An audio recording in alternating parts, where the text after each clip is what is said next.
The Sunshine State reigns supreme in the new ACC power rankings.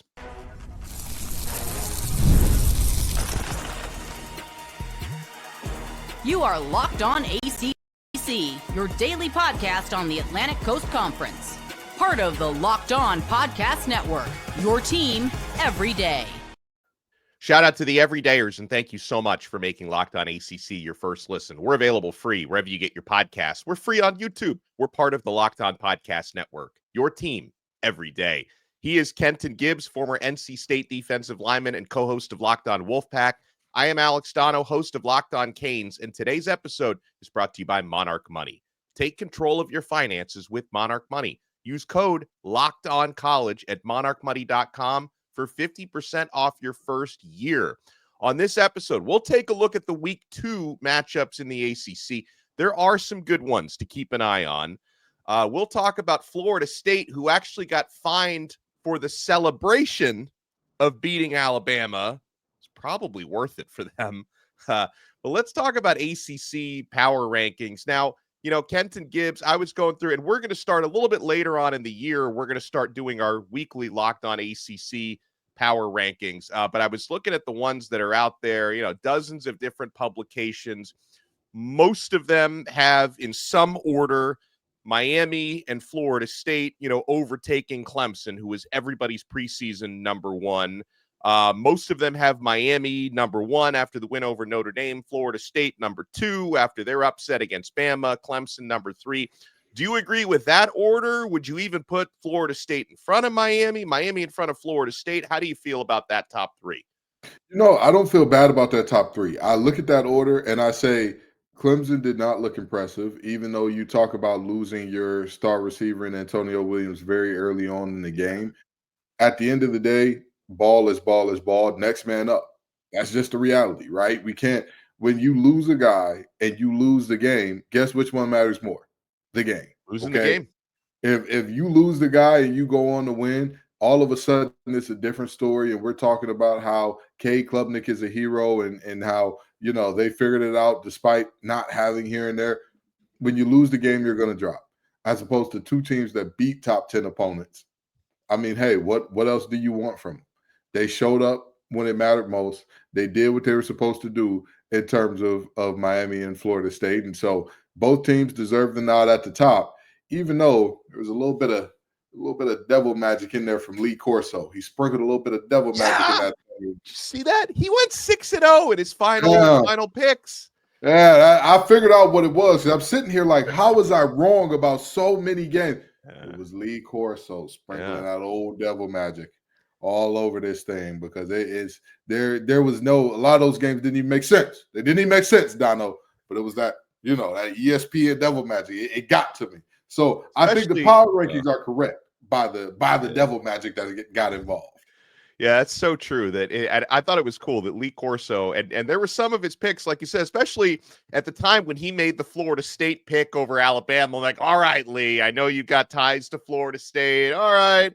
And then they actually went out there and did it. And I'll tell you, like the two big things that I learned about Florida State and Miami and their big week one wins. About Florida State, how physical they have turned themselves after a season last year where they were out-physicaled Kenton by, you know, 90% of their opponents last season. You know, how Florida State was able to, and I'm not going to say flip a switch because obviously a lot of hard work and recruiting and changing over your mentality, changing your defensive coordinator and offensive coordinator had a lot to do with this. But Florida State being so physical and, you know, really playing with a lot of pride and how prepared they were in that game. Like, I think we learned that, yeah, you can turn a team's mentality around pretty darn quick if you get the right pieces in there, including the new coaches that are in there. Florida State, by the way, I think that they're over, just based on that win, their over-under has gone from 7.5 to 8.5 now, if you want to bet the rest of the season on them. So that's the impact that win had. You know, about Miami, Kenta, the big thing I learned was that team looks balanced now. Yeah. Right? Where last year, offensive heavy, specifically very pass heavy because Cam Ward liked to attack down the field so much. You know, they had a good running game last year. I just didn't think they used it enough, and the defense was dreadful last year.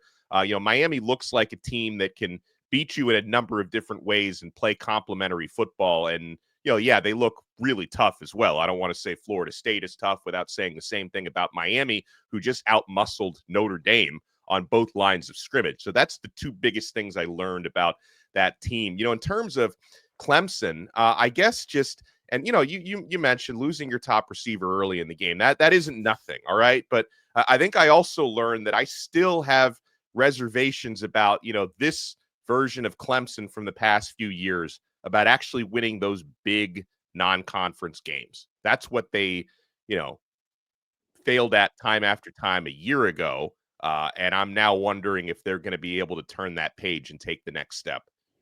Cade Klubnik is a prime example of you pat him on the butt, they crap in your hand. The minute that you give Cade Klubnik a compliment, when everybody's doubting him, saying, oh, there's no way, he looks stale, he looks like he doesn't know what he's doing out there, his decision-making is extremely flawed, he goes out there and dominates the ACC. And even against Texas, you can look at that game last year, and if you blame that loss on Cade Klubnik, I would say, all right, fine. Let's watch the defensive tape. Let's watch how the run fits happen. Let's watch how many tackles were missed by those defenders, and let's go from there. Let's see if we can have a serious discussion about this.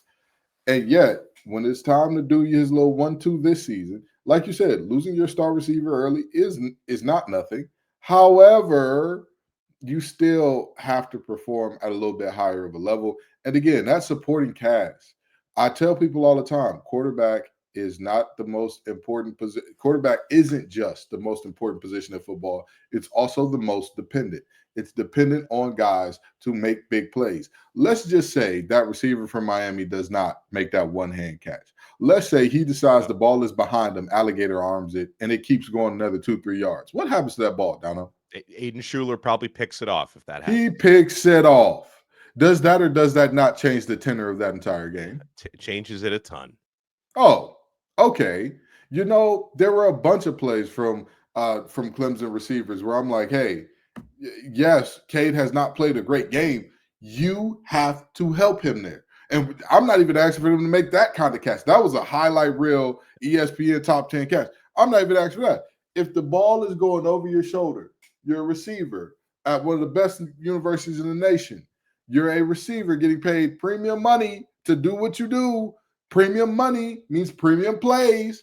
You get paid more than a receiver at Central Michigan because you're supposed to do things that receiver at Central Michigan can't do. With all due respect to the Flying C's, I just found out they changed their team name recently. But they did? Yeah, they changed it. It's a lot of things going on with groups and Fair things, all that.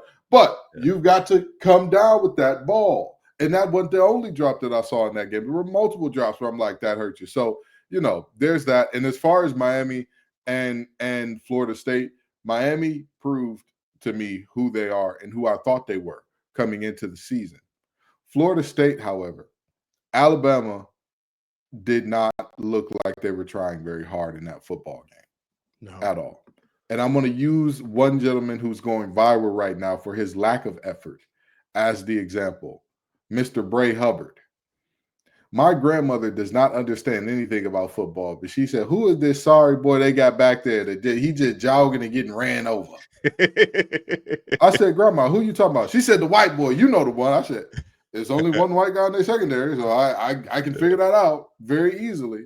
And he's going viral. He has 70-year-olds who know little to nothing about football other than the final score saying, who is this boy stinking it up? So, Florida State, they did their 1-2 to win the game, but also Alabama did a lot to say, hey, we don't want this game. We're not serious about this game. We're good here. Yeah. All right. So we'll take a look at the deeper tracks on these power rankings. And here's a question. Do they rank North Carolina low enough? You want to keep it locked right here. Kenton Gibbs from Locked On Wolfpack. I'm Alex Donno from Locked On Canes. We're only getting started on this brand new episode of Locked On ACC. Mazda crafts cars for those who choose to do more than simply move. They follow the moves. They follow what moves them every time they drive. And that's what makes Mazda stand out. They go beyond safety, style, and performance to deliver a driving experience that feels alive in every detail. Mazda offers more than safety. It's won more 2025 IAHS Top Safety Pick Plus awards than anyone else. As an athlete focused on every detail, Mazda does the same. From metallic accents to hand-stitched Napa leather, you can feel it the moment you get behind the wheel. The smooth handling, intuitive controls, and standard all-wheel drive in every crossover SUV. Whether it's a quick drive to practice or a weekend road trip, Mazda makes even everyday drives feel special. It's the small details that make the big plays. And just like there's more to every player, there's more to every Mazda vehicle. Mazda, move and be moved. Thank you for making Locked On ACC your first listen. For your next listen, make sure you check out Brian Smith, who not only is the host of Locked On Seminoles, and man, did he have some good episodes after that win. He's also the host of The Portal Pod on the Locked On Network, one of the newest shows here on the College Channel. It's a great job, Brian Smith, talking all things NIL, recruiting, and transfer portal. Make sure you check out The Portal free wherever you get your podcasts and free on YouTube. All right, so Kenton, again, I was looking through dozens of power rankings. Most of them are similar with a few differences, right? Some of them actually have Florida State at number 1. Most have Miami number 1, Miami, Florida State, and Clemson 1, 2, and 3. I'm looking at one from the Tallahassee Democrat newspaper where they've got Miami, Florida State, then Clemson. Then they've got Georgia Tech at number 4, which I think is fair to have, at least for this week, Georgia Tech above Louisville at number 5, because, Georgia Tech won against a Power 4 opponent and ran all over Colorado on the road, whereas Louisville beat Eastern Kentucky. They blew them out, but I just, based on the quality of win, I agree with having Georgia Tech ranked a spot above Louisville for this week. Yeah, I think that's more than fair. And also, it's week 1, people. There will be other opportunities. Georgia Tech looked phenomenal. They did exactly what I thought they were going to do, and they saved me from going winless on the week in terms of picks. So thank you, Georgia Tech. Yeah, I appreciate you guys. But that in all seriousness, they deserve to be where they are. And even if you feel like they don't, it's week 1. Most of these teams that we're discussing today, most of these matchups that we're saying, does this team belong in front of this team? Guess what they get the chance to do, Donno? Line it up. Right. They get the chance to line it up and show I'm better than you or you're better than me for almost all of these teams. Yeah, and in reality, only a handful of these teams played like real competitive games. A lot of them played against, directional schools. So again, you had Louisville at number 5, who beat Eastern Kentucky 51-17. SMU at number 6, as Kenton pointed out, they didn't maybe look as good as they should have against East Texas A&M. They won 42-13 though. Pittsburgh at number 7, they beat Duquesne 61-9. Duke at number 8, they beat Elon 45-17. Now that's another one. I did watch that game. I didn't watch the SMU game, but I was watching Duke versus Elon because I had money on Elon to cover like a 39-point spread or whatever it was. And it was like, what was it, like 10-10 in the first half? Like Duke did not pull away till late. It took a fight for their life in that first half. And then the second half, they woke up unthawed and kind of, shook it out a little bit. But I like to tell people all the time, in games like that, they're worrisome because FBS teams de facto have a built-in advantage over FCS because they have more depth. You have more scholarships to give out. So naturally, when their guys start wearing down and need some air and all that, you can say, all right, 3s, go ahead, get in there. All right, yep, we're ready for this. We're good here. So I'm a little concerned about that, but Duke has been, again, historically good for Duke these past couple of years. So I'm not ready to throw the baby out with the bathwater because of a lackluster first half of week 1 performance. Yeah, same here. They have NC State at number 9. Like you mentioned, Kenton, it was they had trouble closing out that game, but they did beat ECU 24-17. I could see the way you're shaking your head and rolling your eyes. You didn't feel great about that week 1 dub. NC State belongs here. You cannot start off with a 17-0 lead and then win the game 24-17. Yeah. There were plenty of teams this weekend that showed us when you have your foot on an inferior team's neck, you do not take it off and say, oh, let them up, let them breathe. No. You press down firmly until the doctor says they're gone. That's what you do. That's what you do. NC State did not have the killer instinct to do it and let ECU right back in the game. A shame. Ashamed I am to be an NC State fan. I'm joking. It was just a very disappointing finish. CJ Bailey played well though. He I'll did. give you that. He did. Yeah. All right. So after NC State at 9, they got Syracuse at 10. They played a real opponent. They played number 24 at the time, Tennessee, but that was a bad result. They lost. Was it 42 to? They have the wrong score here on the Tallahassee. I think it was 42-26. They said 42-13. So like Syracuse's offense looked okay. The defense was a hot mess. They have Cal at number 11. I was pretty impressed with JKS. They're starting. We're trying to make JKS a thing, so we don't have to say Jaren Kiave Sangapulatele every time. He looked good in his first start.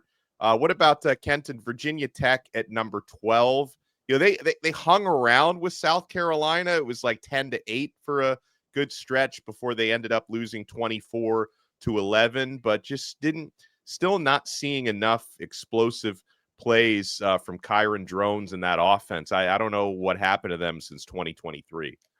I am sorry to tell you, the rest of the nation is starting to be on the same side that I am, where they're like, I'm not doing this Groundhog's Day thing anymore with Kyron Drones. I'm not doing it. I don't care if he has the tools. I don't care if on paper you say this guy should be able to take over and dominate games. Is the dominance of the games in the room with us? Oh, it's not? Then no. Can't believe in this. Can't keep buying this product, which a lot of the nation is saying right now, and I get it. So then after Virginia Tech at 12, Virginia at 13, they beat Coastal Carolina 48-7. They got Boston College 14. I mean, they had Fordham's probably pretty bad, but they took care of business and won 66-10. I thought from the Boston College side, they looked pretty good. But again, the opponent makes it hard to judge. And then Kenton, they've got North Carolina at 15. Now, I don't know. I mean, 48-14. I mean, TCU is a pretty good team, but you lose 48-14 at home. And outside of like your backup quarterback who came in off of a catastrophic injury last year and looked like decent against like the TCU third and fourth stringers at the end of the game, like there was nothing positive about that performance. I mean, North Carolina, they were 2.5, 3.5 point favorites at home. They lose 48-14. Like that was a disaster. I feel like North Carolina at 15 out of 17 is generous. Wow. So you're saying TCU covered the spread. Great. So they covered it comfortably. So I'm very confused by them being just 15, because while you can say, oh, scraping by against Kennesaw State ain't great, I don't think people understand how thoroughly UNC was dominated here. Yeah. If you take away what happened when the backups got in the game in terms of TCU's backups, you are legit looking at a 48 or what was it, 37-7 or 44-7 type deal. I don't think the backups for TCU scored. When Hoover got out of the game, I don't think they scored again. So I'm confused here, because I don't care how bad you think Kennesaw State is. I don't believe that Kennesaw State's back starters are that bad to the level where, I mean, hey, you're sitting up here and having a 44-7 loss to TCU at home, might I add, and one of the most anticipated and one of the most hyped up and one of the most star-studded debuts in college football history. I mean, Michael Jordan and Randy Moss, I get it. Even though Michael Jordan was an NC State fan and somehow ended up at UNC. Interesting how that happened. Lawrence Taylor. Yeah, Lawrence Taylor. He's a UNC grad. Makes sense. But then Mia Hamm, UNC grad. Makes sense. But then you had the likes of Randy Moss in the building. That brother graduated from Marshall. Yeah. He's a Marshall grad. And we're sitting here with Chapel Bill and all this good stuff going on. And then this blowout happens. And we're sitting here saying, well, they're still not worse than Wake Forest. The only team that actually, I don't even see a serious argument for them being better than Stanford right now, because at least Stanford was competitive. At Exactly. least They they were got out competitive. there and pinched somebody. It was close. They had to fly all the way out to Hawaii, which even from Northern California, was that like a A 4-hour time difference or 4-hour 3? flight? Yeah, You something. still got quite a time difference in there, and at least they looked competitive.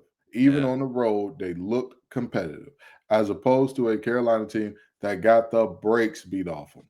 I don't understand why they are not dead last in the conference, because they embarrassed the conference on a national stage in front of the entire world. And I I can't find an ACC team that put on a worse performance than them. They could I not can't do either. anything right. They couldn't block, they couldn't catch, they couldn't tackle. But you know what, Donald? They couldn't stop the run, they couldn't run the ball, they couldn't pass the ball, they couldn't stop the pass. But other than that, how was the play, Mrs. Lincoln? That's where we were with this team, and somehow they're at 15. The Chapel Bill effect still reigns, apparently. Yeah, so rounding out that top 17, power ranking on the Tallahassee Democrat newspaper, after North Carolina at 15, Wake Forest at 16. You mentioned Kennesaw State. That's who Wake Forest beat 10-9, which was, not exactly a signature win, but at least they got the dub. At least they got a dub.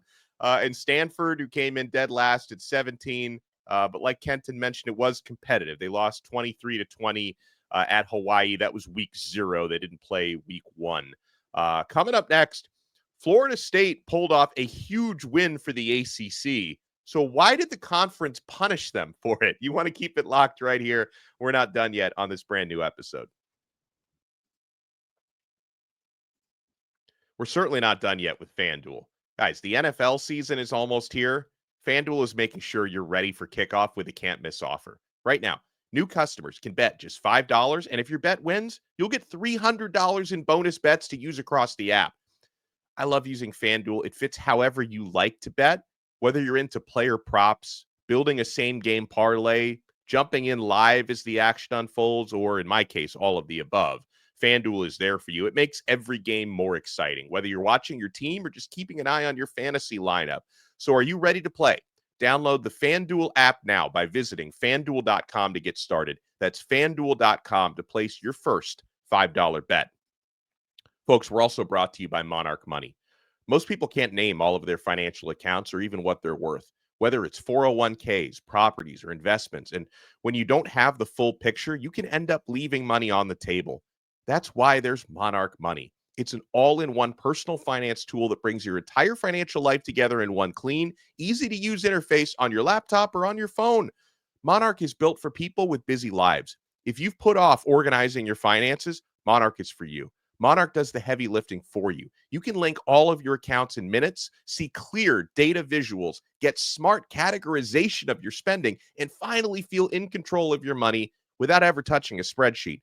Guys, Monarch has helped me so much over these past several months. It makes me realize how I can maximize my investments and also see insights on how I'm overspending on certain things like food delivery and streaming services. So don't let financial opportunities slip through the cracks. Use our code LOCKEDONCollege at monarchmoney.com in your browser for half off your first year.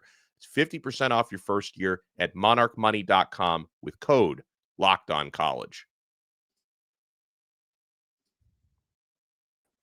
Thank you for making Locked On Canes your first listen and your first watch. All right, so Kent at Florida State. Now, you and I knew about this because, we were at the Commissioners Forum in July at the ACC kickoff.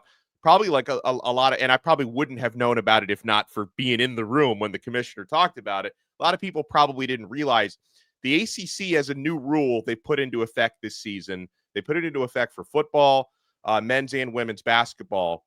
If your fans rush the field or storm the court after, a win or after whatever, you're going to get fined for it. Now, they do this, and it makes sense. And listen, I know storming courts and rushing fields, it's one of those college football and college basketball traditions. You pull off a big win, your fans go crazy. But, in reality, especially in the world we live in today, it creates safety concerns and hazards, right? The players, coaches, referees, other fans, it can put them in bad situations.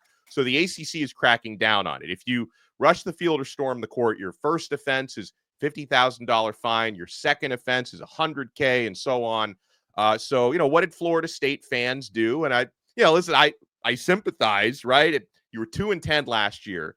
You upset Alabama at home week 1. Fans went crazy. They stormed the field. Florida State gets fined $50,000 for it. Now, I'm not saying I condone, creating that situation, but I do not blame Florida State fans one bit. And I would imagine for FSU, that's $50,000 well spent for that celebration. Absolutely. I mean, you ask some of those individual fans, was it worth $50,000? And they would say absolutely. The Especially because deal they is don't have to pay it. absolutely, absolutely. The deal here is this. This is the most litigious country in the world in terms of America. When you create situations for potential, lawsuits and all that good stuff, you have to do something to mitigate that and say, hey, we tried discouraging this. We put up the sign that said, don't do this. We are the same country that had McDonald's boiling their coffee way too hot. And then a lady got burned because it was between her thighs. And all of a sudden, there's this big rush to call her an idiot as if that McDonald's coffee was not way too hot and as if it was still not a great idea, even if it's normal temperature, to have coffee down there. So it's a situation where the ACC said, we are going to curb this. We are not going to have a situation where fans, where teams, where if Alabama were to say, hey, the ACC did nothing to discourage this, the ACC can now say, oh, bull crap. We did what we could. We said, we will fine you if you do this. And we carried out the fine. What more do you want from us? Because Alabama is a team that I believe their last 8 losses, the opposing team's fans stormed the field. So, I mean, it's that type of deal where beating the Tide means everything, which with the boar at the wheel, I'm not sure how much longer that'll be the case, but, it means a lot to teams right now. So I look at this and I say, hey, fans, do your little 1-2, obviously be safe. Have a good time, enjoy yourself, but be safe. Don't go getting in no other team's players' faces. Ha, ha, ha, we beat you. Because I'm telling you, you have no clue how strong they are compared to you. You don't have a solid idea of how much stronger than you that defensive back that looks like he only goes into the locker room for the mirrors is than you. You just don't know. So, I get it from all sides. I get the fans want to have fun. I get the ACC for having the lawsuit. And Florida State, that 50 bands is nothing. They coughed that out on Forks for an after school event sometime. So they definitely aren't having problems there.